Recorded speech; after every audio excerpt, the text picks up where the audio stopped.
Anything else, Chancellor Merkel, I want to express to you and to the people of Germany my sincere condolences and the condolences of the American people for the devastating loss of life and the destruction due to the flooding over the past 24 hours in Germany and neighboring countries.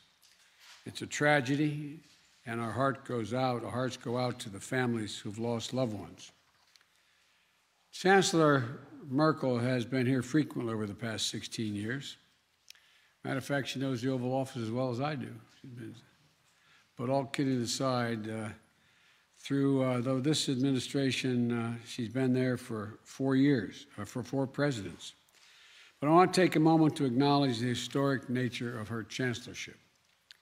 First woman chancellor in German history, the first chancellor from the former East Germany, and now the second longest-serving chancellor since Helmut Kohl. Here's an exemplary life of groundbreaking service to Germany, and I might add, and I mean it from the bottom of my heart, to the world. On behalf of the United States, thank you, Angela, for your career of a strong, principled leadership, and thank you for speaking out for what is right and for never failing to defend human dignity.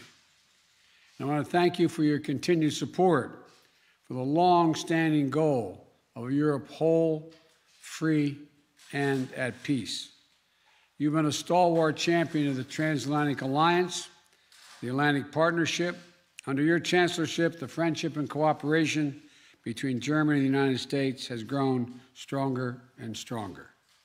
And I'm looking forward to celebrating more at our dinner this evening, but today it was very much a working visit.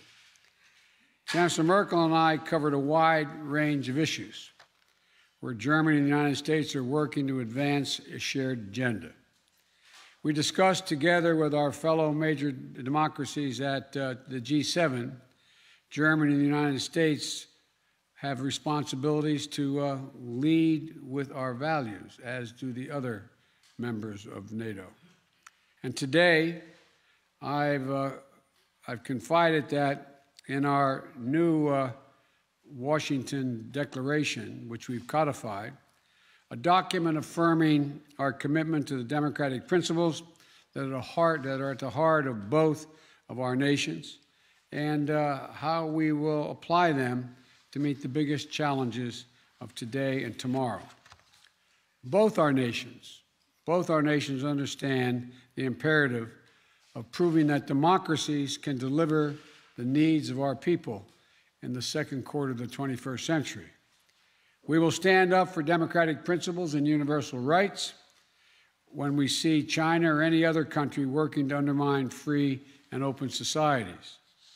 And we are united in our commitment to addressing democratic backsliding, corruption, phony populism in the European Union or among candidates for the EU membership or anywhere we find it in the world.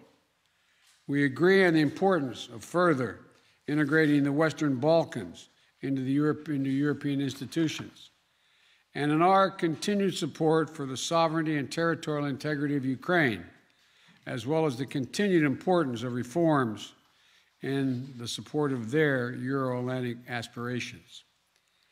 We stand together, and will continue to stand together, to defend our eastern flank allies at NATO against Russian aggression.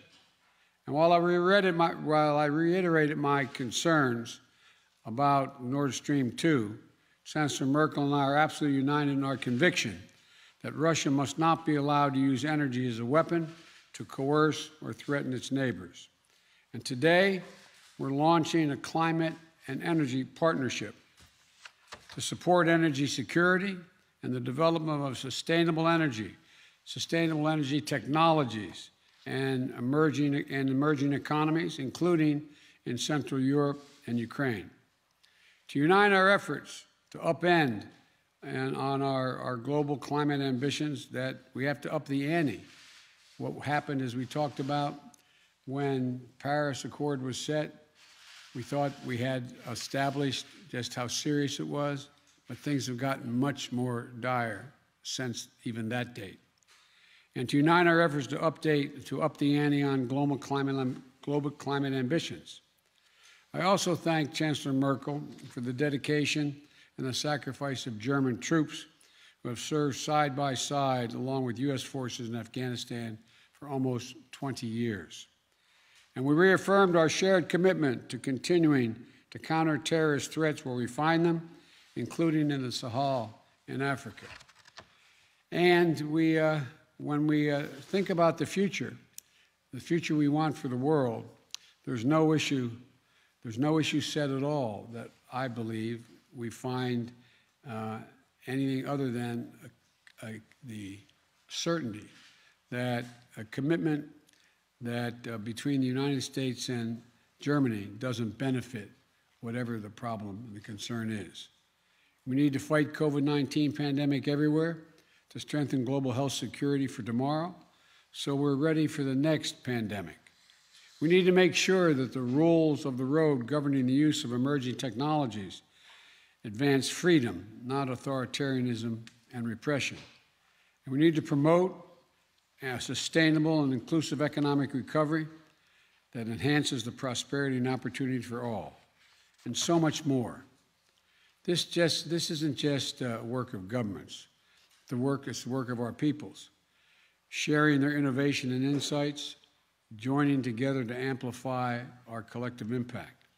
So today, we're launching a Futures Forum between our two countries, which will bring together top experts across business, academia, civil society, and more to collaborate as we shape our shared future. Madam Chancellor, I know that the partnership between Germany and the United States will continue to grow stronger on the foundation that you have helped to build. But on a personal note, I must tell you, I'll miss seeing you at our summits. I truly will. So thank you again, Angela, for making the journey, for our productive meeting today, and for your friendship.